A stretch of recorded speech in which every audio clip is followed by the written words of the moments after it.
Clip number 1473۔ اس clip میں آپ قرآن پاک کی سورہ محمد کی آیت نمبر 22 کی تلاوت، ترجمہ اور تفسیر قرآن صراط الجنان سماعت فرمائیں گے۔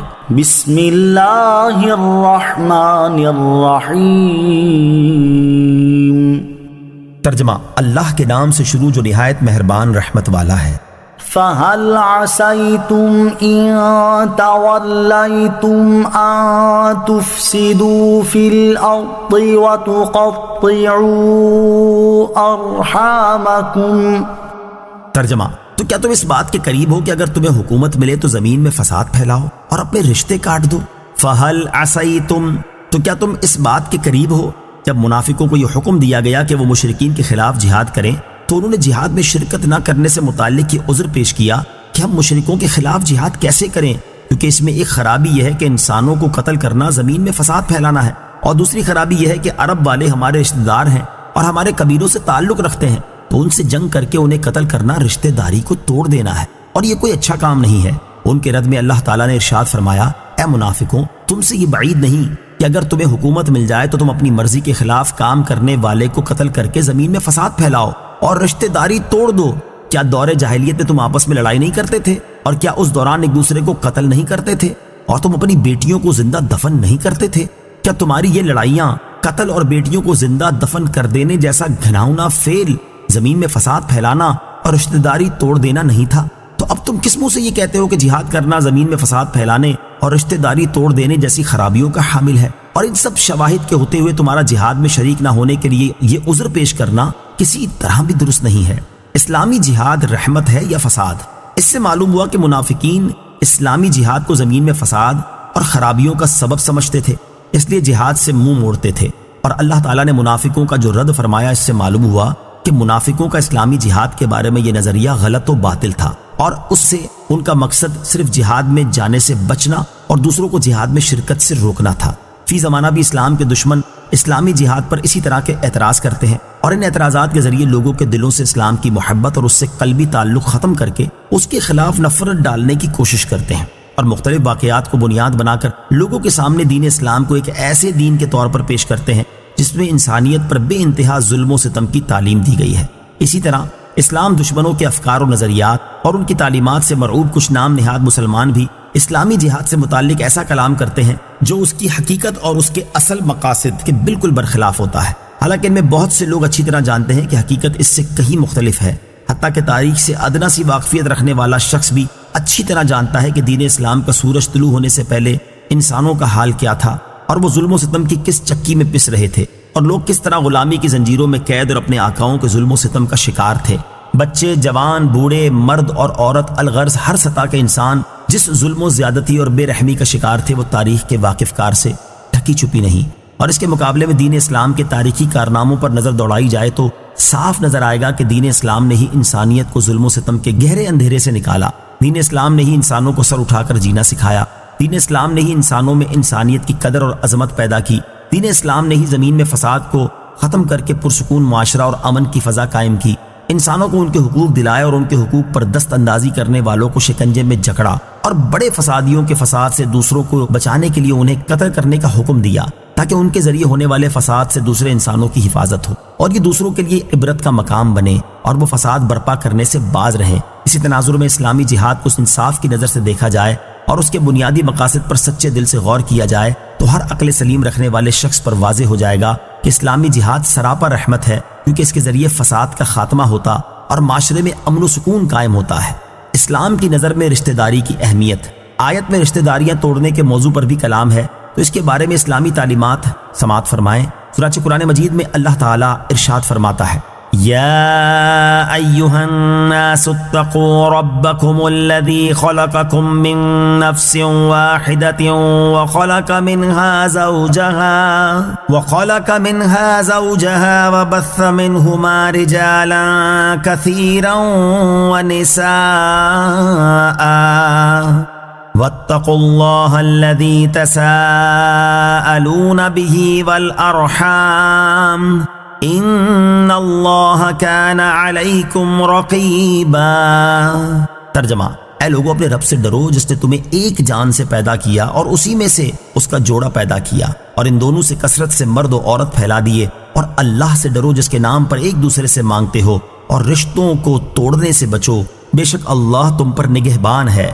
اور ارشاد فرماتا ہے انما یتذکر اولو الالباب الذین یوفون بعہد اللہ ولا ینقضون المیثاق والذین یصلون ما امر اللہ به ان یوصل ویخشون ربهم ویخافون سوء الحساب۔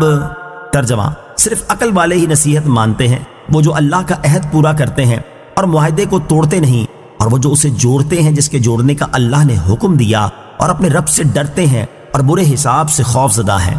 اور ارشاد فرماتا ہے والذین ينقضون عہد اللہ من بعد میثاقہ ویقطعون ما امر اللہ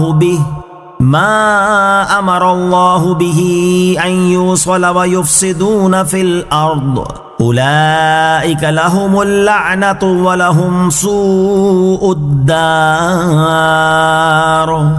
ترجمہ، اور وہ جو اللہ کا عہد اسے پختہ کرنے کے بعد توڑ دیتے ہیں اور جسے جوڑنے کا اللہ تعالیٰ نے حکم فرمایا ہے اسے کاٹتے ہیں اور زمین میں فساد پھیلاتے ہیں، ان کے لیے لعنت ہی ہے اور ان کے لیے برا گھر ہے۔ اور حضرت ابو ہریرہ رضی اللہ تعالی عنہ سے روایت ہے، بخاری شریف کی حدیث ہے، سرکار دو عالم صلی اللہ تعالی علیہ وسلم نے ارشاد فرمایا جب اللہ تعالیٰ مخلوق کو پیدا فرما چکا تو اس مخلوق میں سے رشتہ کھڑا ہوا اور اللہ تعالیٰ کے دربار میں استغاثہ کیا۔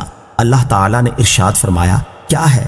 اس نے عرض کی میں رشتہ کاٹنے والوں سے تیری پناہ مانگتا ہوں۔ ارشاد ہوا کیا تو اس پر راضی نہیں ہے کہ جو تجھے ملائے میں اسے ملاؤں گا اور جو تجھے کاٹے میں اسے کاٹ دوں گا؟ اس نے عرض کی اے میرے رب عز و جل، ہاں میں راضی ہوں۔ ارشاد فرمایا تو بس تیرے ساتھ یہی ہوگا۔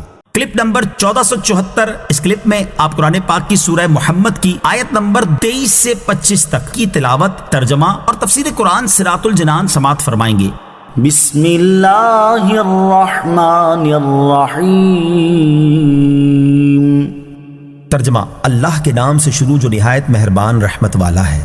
اولئک الذین لعنہم اللہ فاصمہم واعمی ابصارہم افلا يتدبرون القرآن ام على قلوب اقفالها۔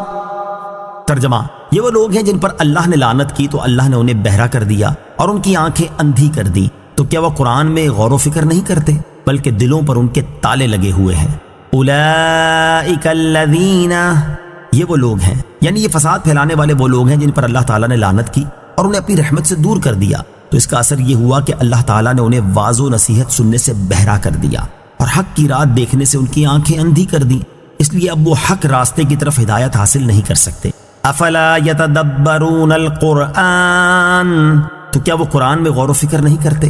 یعنی جن کے دلوں میں نفاق کے کفل لگے ہیں وہ نہ تو قرآن کریم میں غور و فکر کر سکتے ہیں اور نہ ہی وہ ہدایت حاصل کر سکتے ہیں، کیونکہ ان کے دلوں پر تالے لگے ہوئے ہیں، جس کی وجہ سے حق کی بات ان میں پہنچ ہی نہیں پاتی۔ تدبر قرآن پاک میں گہرے غور و خوض کو کہتے ہیں جو تعصبات اور جانبداری سے پاک اور عقل و نقل کے حقیقی تقاضوں کے مطابق ہو۔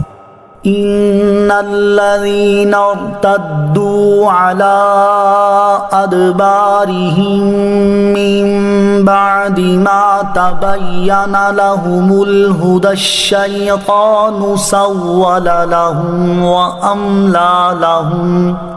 ترجمہ، بے شک وہ لوگ جو اپنے پیچھے پلٹ گئے اس کے بعد کہ ان کے لیے ہدایت بالکل واضح ہو چکی تھی، شیطان نے انہیں فریب دیا اور انہیں لمبی لمبی امیدیں دلائیں۔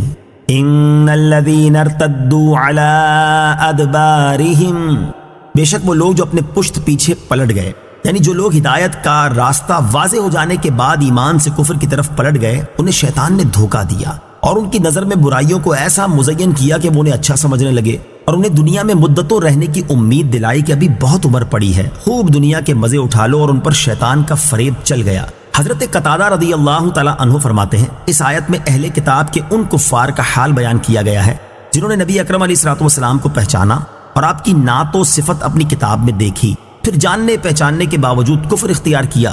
حضرت عبداللہ ابن عباس رضی اللہ تعالی عنہما، ضحاک اور مفسر سدی کا قول ہے کہ ان لوگوں سے مراد منافق ہیں جو ایمان لا کر کفر کی طرف پھر گئے۔ ویڈیو دیکھنے کا شکریہ. اگر آپ چینل پر نئے ہیں تو سبسکرائب کر لیں اور ساتھ ہی ساتھ بیل آئیکن پر بھی کلک کر دیں تاکہ یوٹیوب ہماری ہر ویڈیو کا نوٹیفیکیشن سب سے پہلے آپ کو بھیج دے. جزاک اللہ.